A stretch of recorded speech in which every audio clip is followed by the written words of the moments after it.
third speaker is Chuck Lewis, professor of English.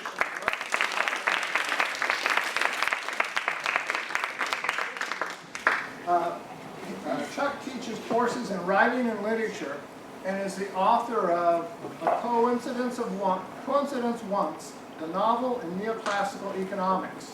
His most recent publications are Map My Ride, Scaling Frank Norris's The Octopus by Bicycle, and Reading Code Orange, Historical Fiction After 9/11. I'd like to thank the Department of Economics for letting me participate in the events this week. I'm going to give a talk called The Novel as an Economic Formation. Near the beginning of this Wealth of Nations, the classical economist Adam Smith makes the claim that our human propensity for trade is related to our faculty for language. We like to swap stuff for much the same reason as we speak and listen to one another's stories.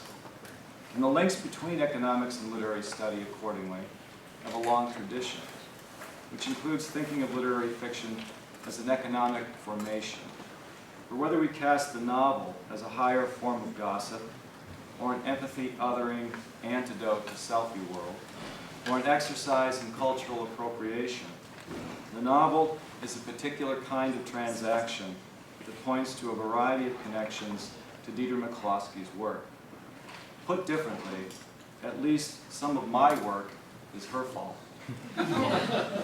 When I was an undergraduate at the University of Minnesota, I took many courses in both the Department of Economics, which sits behind the bluffs on the west bank of the Mississippi, and in the Department of English, which is located on the east side of the campus across the river. I often found myself walking back and forth across the high expanse of the Washington Avenue Bridge, which conjoins these two very different academic locations. And on too many of those windlash sub-zero winter trudges, I had reason to wish that literary studies and political economy might stand at least a few minutes and degrees closer together. I ended up dropping economics and focusing on literature and stopped crossing the bridge. Or so I thought. For later, however, while in graduate school working on my doctorate in English, I again became interested in the connections between these two disciplines, and eventually focused on what I referred to as a coincidence of wants between neoclassical economics and the novel. McCloskey was then a central figure in what was in the early 90s referred to as the new economic criticism. And I remember attending a Cleveland conference over which McCloskey spiritually presided that brought together a group of academics from a range of fields, including literary critics, economists, historians, and rhetoricians. Reading McCloskey's The Rhetoric of Economics was for me a sort of early lifeline and an inspiration in its exploration of the role of metaphor and narrative in economics. A sort of mirror project to my own examination of how classical and neoclassical economic concepts could be useful in understanding the formal, thematic, and historical elements of the novel, especially given the rise of this modern literary genre in tandem with the emergence of market capitalism. It makes a sort of common sense worth revisiting that the 18th century gave us both Defoe and Smith, or that we later encounter the radical subjectivity of the neoclassical decision maker in the psychological realism of the late 19th century novel, which I will emblematically conjoin by making the point that George Eliot published Middlemarch in 1871, the same year that saw the arrival of what we might call the microeconomic turn of the marginalist revolution, as reflected in the publication of seminal works that same year by Jevons and Menger. Walras' work came 3 years later. If McCloskey's earlier work focused on the literary elements of the economic imagination, her later works, such as The Bourgeois Virtues, have occasionally referenced the novel as cause and effect, or at least as register and reflector of some of the concerns that she both describes and advocates. This linkage between literature and economics has, of course, been long recognized and examined by Marxist literary scholars, such as George Lukács's claim in the 20s that the realist novel had taken a wrong turn away from history and politics and the social landscape into the increasingly formal interiority and psychological subjectivity that arrived at the dead-end privacies of modernism. Or much as Fred Jameson has more recently made similar observations about the mirrored funhouse of postmodernist fiction under late capitalism. However, unlike Marxist economic readings of the novel, an alternative economic literary criticism simply remembers that there is another economic toolbox in the house. Literary critics who speak of false consciousness and reification might also reference indifference curves and comparative advantage. The novel both wears its bourgeois brands and holds many patents in the anti-bourgeois tradition. The genre manages to both fret and strut its bougie seams and joints. Unquestionably, the novel is often middle class in relation to its subject matter, its material history as a commodity in the economic marketplace, think paperbacks and remember how Amazon started, its status as a cultural artifact conspicuously displayed on the parlor room shelf, and in its function as both a manual and social media app for its anxious, leisured, and self-improving readers. I would just note here that McCloskey's celebration of bourgeois virtues paradoxically, and I think she would say happily, resonates with some of these Marxist critiques, if to different conclusions, which only underscores the broader point. Put differently, the form and the function of the modern novel could be described as a performance of just the sort of engagement with and ambivalence about those bourgeois values that McCloskey has addressed in her work on a wider scale. However we cast it, the novel is deeply implicated in this story, and it's not just about the money. So I have long been interested in these sorts of tangled connections between the economic and literary imagination. To take a recent case, this past summer I was working on an article about the American writer William Dean Howells in his 1885 novel, The Rise of Silas Lapham, which stands as a perfect example of what we call the American realist period and is often described as America's first business novel. Howells was influential on the literary landscape for more than 4 decades after the Civil War as a novelist, magazine editor, and literary critic. He's most well known as the leading advocate for American literary realism and supported published writers such as Twain, Henry James, and Stephen Crane. He championed a broadly national and diverse literature that he variously described as democratic, truthful, vernacular, authentic, practical, and uniquely suited to the American project. The Rise of Silas Lapham is the story of a Civil War vet from Vermont who becomes rich in his business as a paint manufacturer and seeks social success for himself and his family in Boston. Lapham gets into serious business trouble while stumbling socially, makes some bad choices and some good ones that involve both economics and ethics, loses mostly everything except his family and his moral compass, and ultimately retreats to his frugal Vermont roots and a much more modest financial foothold.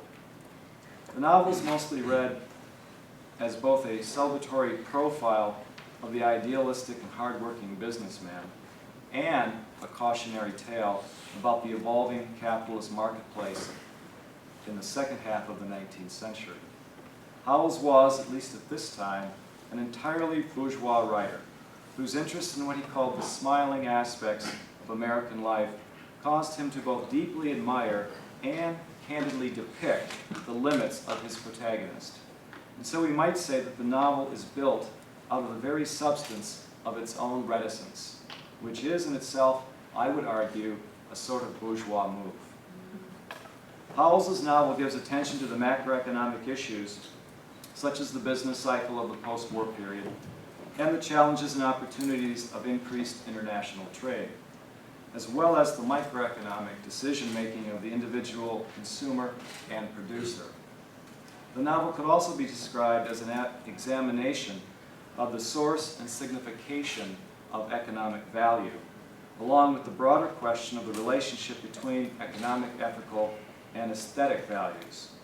Readers get to argue, as do the characters, about Lapham's quest for Pareto-optimizing decision-making in all sorts of registers and contexts. Moreover, Lapham isn't just a capitalist in some generic or familiar sense of a profit-maximizing economic agent. Instead, he offers us a portrait of the entrepreneur who is not only a creative risk-taker, but also a fundamentally generous gift-giver, who believes in his paint with all his heart.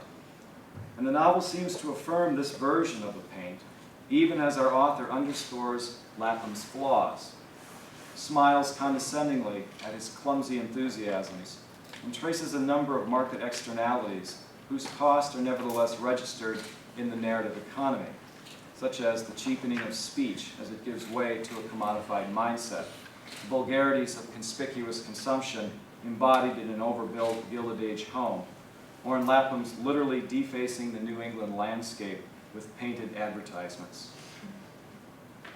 It's important to understand, however, that a novel is not just a drone delivery service for conducting some didactic, economic, or ethical model. Much as we say that a poem is what gets lost in translation, or that a character is always more than a polemical meat puppet, my point here is that it is not just Silas's identity as a businessman or as a consumer that makes him an economic figure. Instead, it is a function of the genre's notion of a character as an individual, of the individual as the driver of the narrative, of a narrative topography that places the interior subjectivity of that protagonist in a broad, objective reality of the social field, and of the patterns whereby both that individual and the social terrain are imagined as engaged in the realization of a developmental trajectory that conflates novelistic movement with social change, if only by way of the one realized in the very act of reading itself. So this novel offers a number of suggestive economic tropes beyond its literal economic payload. For example, while the novel is obviously concerned with paint, given that its manufacture is Lapham's business, paint also offers Howells a set of metaphors for his own concerns with literary realism. Paint enables Howells to raise questions about representation more generally, such as in its circulation as a figure for the monetary debates of the period about the relationship between commodities, gold, and paper. These monetary tropes are further reflected in Lapham's trajectory away from industrial manufacturing toward the paper fictions of anxious speculation in the financial markets that bring on his ruin. In this novel, paint is money in more than a literal sense. Or to revise this, it is figuratively money in a rich theoretical sense that should be of interest to economists and literary critics.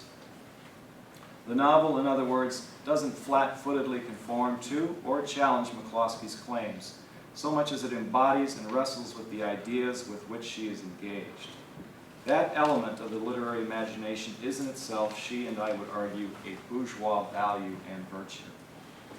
It's not altogether obvious what the book is arguing, or how it or any novel goes about making its arguments, which is another link to McCloskey's long-standing project, showing us how metaphors, arguments, and narratives inform each other in complicated ways that we don't always recognize in our specialized complacencies and positivist pronouncements, especially in this era of big data, algorithms, and hegemony of numbers-driven epistemologies.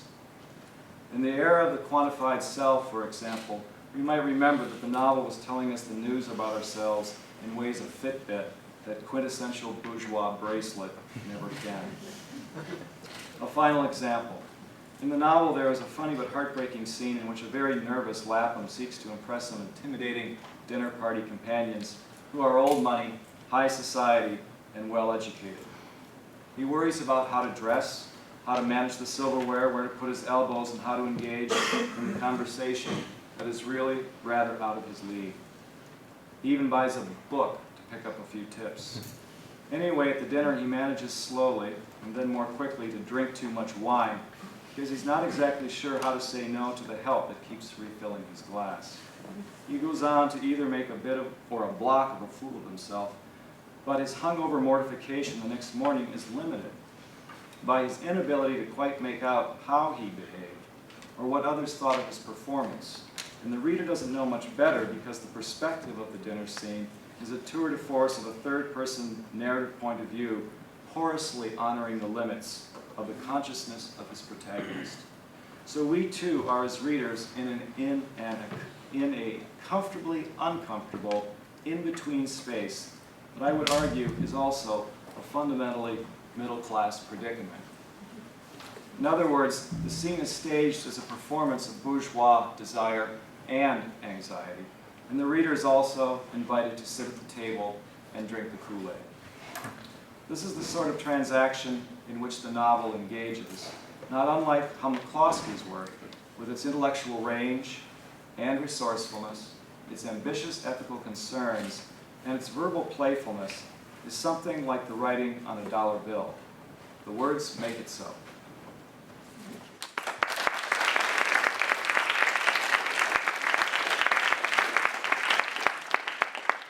That's very interesting. Chuck, I'd forgotten that you were at that amazing Cleveland conference. It was wonderful when we were both much younger. I very much agree with you. Silas is an ethical figure. Now that doesn't mean that he's a preacher or a saint of some sort, but he struggles with ethical questions. And more to the point, whether he struggles with it or not, he develops ethically in the novel. That's extremely clear in that book, as it is in Austen's novels, for example. The only action in a Jane Austen novel is ethical. And it's very much, in both cases, both in Howells and in Austen, it's against Max Hugh. It's against, it's the minor characters. In Howells, I can't remember whether the minor characters are like the way they are as they are in Austen. But in Austen, the minor characters are Max Hugh characters. They're mothers pushing their daughters up the marital tree, or idiotic quasi-aristocrats maximizing their happiness. Whereas the major figures, the protagonists, like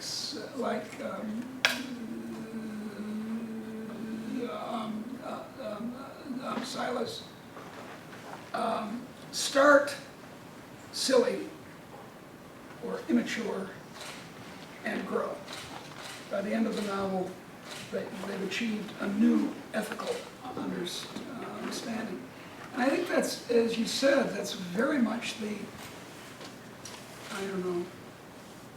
heart of the novel in English and French and German and Russian. It's interesting to ask how the Chinese novel or the Japanese novel, which are older actually as genre, how they fit into the scheme. And I'm not sure.